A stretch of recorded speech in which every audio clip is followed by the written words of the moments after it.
বাপরে, আজকে একটা খবর দেখে চমকে উঠলাম। বিশ্বের শক্তিশালী 50 দেশের তালিকায় বাংলাদেশ। তার মানে বিশ্বের যেই শত শত দেশ আছে তার মধ্যে 50টা দেশ শক্তিশালী, সেই তালিকায় বাংলাদেশ আছে 47তম অবস্থানে। এটা ইউএস নিউজের তালিকা।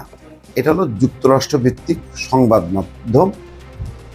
এটির এই সংবাদ মাধ্যমের ওজন কতটুক সেটা আমি ঠিক বলতে পারবো না, কিন্তু খবরটা যারাই দিক না কেন বাংলাদেশকে যে নজরে এনেছে এটা কম কি।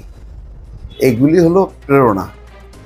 আমাদের এই খবরটা যদি আমাদের আপার আমলে প্রকাশিত হইতো, খাইছিল বলতো যে সমস্ত কৃতিত্ব শেখ হাসিনার। না, এইটা নিয়ে দেখা গেল যে 1 মাস ব্যাপী একটা উৎসব হইতো, সেই উৎসবে 100 কোটি টাকা খরচ হয়ে যেত। এখন আর দেখেন না, ডক্টর মোহাম্মদ ইউনূস এত বেরসিক, বিমস্টেক বৈঠকে সবাই বলছে খুব সফল, নরেন্দ্র মোদীর সাথে বৈঠক, এর সাথে বৈঠক, ওর সাথে বৈঠক। তারপরে সভাপতি নির্বাচিত হলো, ফিরে এসে উনি খলিলুর রহমান, তারপরে তার প্রেস সেক্রেটারি ওনাদেরকে পাঠালো, বলো যে যাও তোমরা যে ব্রিফিং করে আসো। ওনার এই ফাত্রার সময় নেই, ফাত্রামি করা, সাংবাদিকদেরকে নিয়ে মজমা বসানো ওই সময় নেই।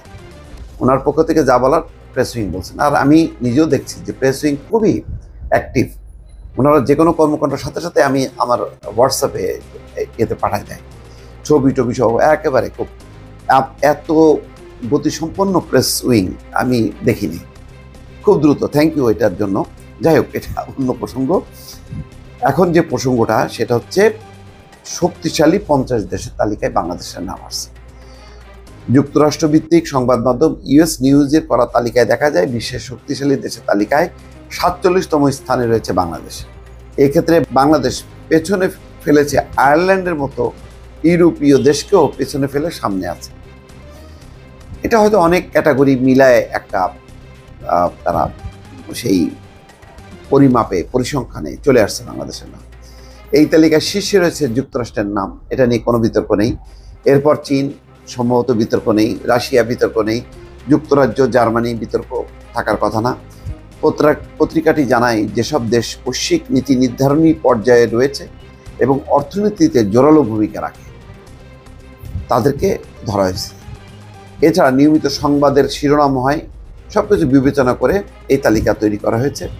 এছাড়া গুরুত্ব পেয়েছে তাদের পররাষ্ট্রনীতি, সামরিক বাজেট, বৈশ্বিক গ্রহণযোগ্যতা, সেই দেশের নেতার কতটুকু অর্থনৈতিক প্রভাব, শক্তিশালী রপ্তানি, রাজনৈতিক প্রভাব এবং শক্তিশালী আন্তর্জাতিক মিত্র রয়েছে, সেগুলো দেখা হয়েছে। তালিকাটি বাংলাদেশ ছাড়া দক্ষিণ এশিয়ার একমাত্র দেশ হিসেবে আছে ভারত। তাদের অবস্থান 12তম। ভারত আছে 12তম। পাকিস্তান, ভুটান, মালদ্বীপের মতো দেশ এই তালিকায় জায়গা পায় নাই। এটাকে ফেলে দেওয়া যাবে না। যেই ক্রাইটেরিয়াতে তারা বাংলাদেশকে নির্বাচিত করুক না কেন, সেখানে বাংলাদেশ একটা ফ্যাক্টর। ভালো লাগছে যে আপা ছাড়াও বাংলাদেশ যে এগিয়ে যেতে পারে সেটা প্রমাণ। বিনিয়োগ সম্মেলন দেখেন, বিনিয়োগকারীরা কি পরিমাণ আগ্রহ দেখাচ্ছে। এটা এই কন্টিনিউশনটা ধরে রাখতে পারলে